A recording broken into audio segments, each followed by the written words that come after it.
So welcome back. Okay, welcome back everyone, and hopefully you all are doing good.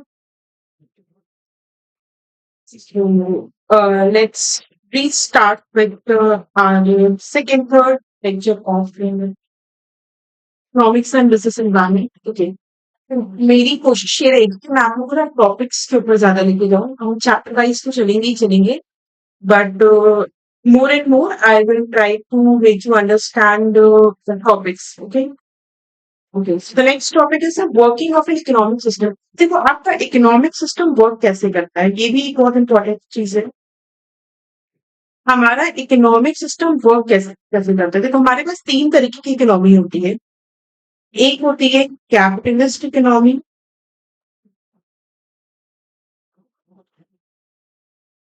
एक होती है socialist economy, next we have a mixed economy. तो अभी आगे ना बहुत सारी ऐसी चीजें आएंगी पढ़ने के लिए जो आपके एग्जाम पॉइंट ऑफ व्यू से बहुत रिलेवेंट भी है, एंड बहुत चीजें आपको ना सोसाइटल पॉइंट ऑफ व्यू से या मार्केट पॉइंट ऑफ व्यू से पढ़ने को समझ में आएंगी. तो ना try to understand the topic wise. जैसे कि मैं पूरा पूरा वो आपको चैप्टर वाइज नहीं रीड करा रही, मैं कोशिश करी ना टॉपिक टू टॉपिक समझाया आपको, सो दैट बहुत सी चीजें आपको और अच्छे से अंडरस्टैंड. अभी देखो जैसे कैपिटलिस्ट इकोनॉमी क्या होती है. एक ऐसी इकोनॉमी जहां पे ज्यादातर ना जो आपकी कैपिटलिस्ट इकोनॉमी में होती है, जहाँ पे एक ऐसी इकोनॉमी जहाँ पे ज्यादा से ज्यादा कंट्रोल जो है वो गवर्नमेंट का इंटरवेंशन कम होता है, प्राइवेट सेक्टर के पास ज्यादा होता है. यानी प्राइवेट सेक्टर के पास ज्यादा होता है, एंड जहाँ पे गवर्नमेंट का जो इंटरवेंशन होता है ना वो कम होता है. वो इकोनॉमी होती है आपकी कैपिटलिस्ट इकोनॉमी. ठीक है.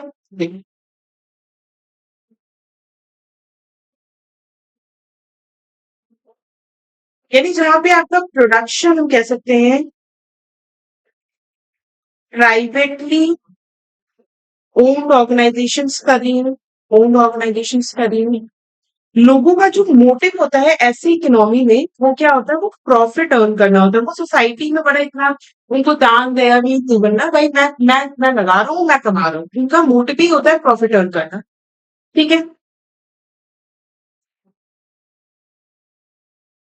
प्रॉब्लम क्या होती है, क्योंकि प्राइवेट प्रॉपर्टी होती है, प्राइवेट प्रॉपर्टी का इस्तेमाल यहाँ पे ज्यादा हो रहा होता है, एंड इनहेरिटेंस ज्यादा होती है, इसलिए इनइक्वालिटी भी यहाँ पे बहुत ज्यादा होती है. इनइक्वालिटी यहाँ पे बहुत ज्यादा होती है. कोई स्टेट का इंटरवेंशन नहीं होता है. मार्केट मैकेनिज्म यानी कि डिमांड सप्लाई प्राइस ये सब आपकी बेसिक प्रॉब्लम्स होती है कि अपने अकॉर्डिंगली वो मैनिपुलेटिव मार्केट होती है. यहाँ पे मैनिपुलेटिव मार्केट बहुत ज्यादा होती है. मार्केट का स्ट्रक्चर जो है, मार्केट का जो स्ट्रक्चर होता है वो भी आपका कॉम्पिटेटिव नहीं होता है ज्यादा. वो कॉम्पिटेटिव होता है बट प्रैक्टिकली वो कॉम्पिटेटिव बहुत ज्यादा नहीं होता है. बिकॉज आप सोचे तो जहाँ पे एक ही बिजनेस सेक्टर को पता है कि मैं यहाँ पे बहुत ज्यादा अच्छे से चीजों को मैनेज करूंगा, तो वो क्यों किसी और को एंटर करने देगा. तो इस तरीके की इकोनॉमी होती है ये. मेरिट्स क्या होते हैं इस इकोनॉमी के. सेल्फ रेगुलेटरी सिस्टम होता है यहाँ पे. फास्टर इकोनॉमिक ग्रोथ होती है.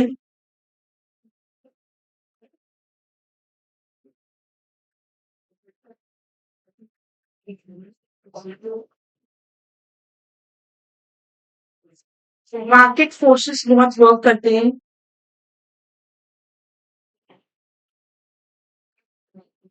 ठीक है. रिसोर्सेस का जो एलोकेशन होता है, रिसोर्सेस का जो एलोकेशन होता है वो यहाँ पे लिमिटेड होता है.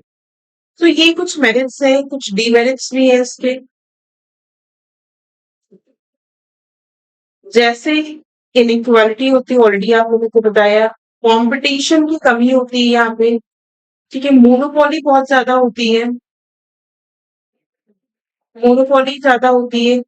वेस्टेज होती है आपके जो भी प्रोडक्टिव रिसोर्सेस होते हैं, क्योंकि भाई अगर मैं अपने हिसाब से मेरी मोनोपोली तो मैं कैसे भी यूज करूँ वाली कंडीशन आ जाती है. ठीक है. ह्यूमन वैल्यूज का बहुत ज्यादा लॉस होता है.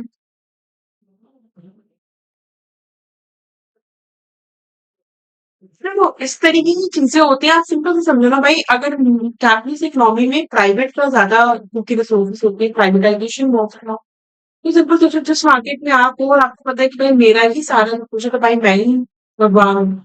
तो ऑब्वियसली आप हर चीज को अपने हिसाब से जो मैनेज करोगे ना, हर चीज को अपने हिसाब से ही आप खर्च करोगे। तो यही होती है आपकी कैपिटलिस्ट इकोनॉमी की प्रॉब्लम। हम इसको ऐसे कह सकते हैं कि फ्री मार्केट हम कह सकते हैं इसको, जहाँ पे प्राइवेट प्रॉपर्टी होता है, प्रॉफिट मोटिव होता है, और कोई गवर्नमेंट का कंट्रोल नहीं होता है।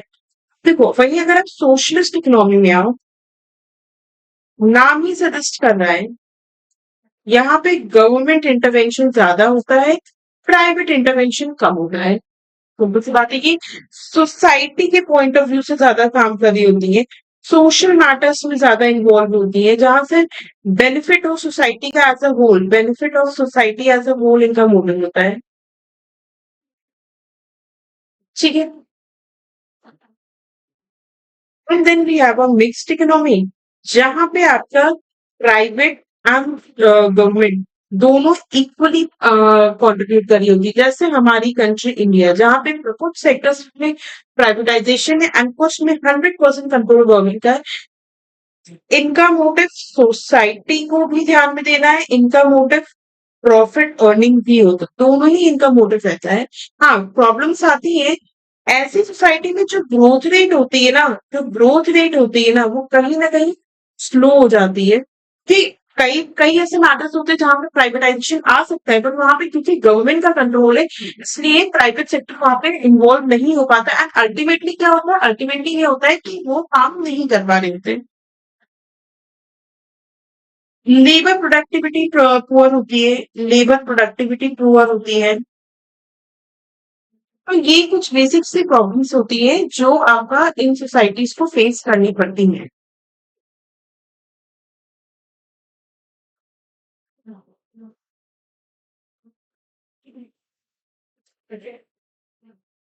अच्छा, अभी इन सब चीजों के ऊपर ना मैं आपको कोशिश करूंगी। मैं अभी आप बेसिकली चल रहा है, तो एक सिंगल कॉन्सेप्ट क्लियर।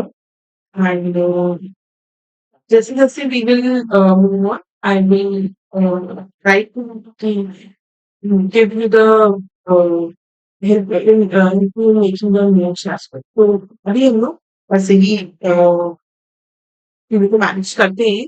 फिर अभी जब हम मॉड्यूल से एक बार करेंगे तो हम नोट्स भी साथ में करते चलेंगे।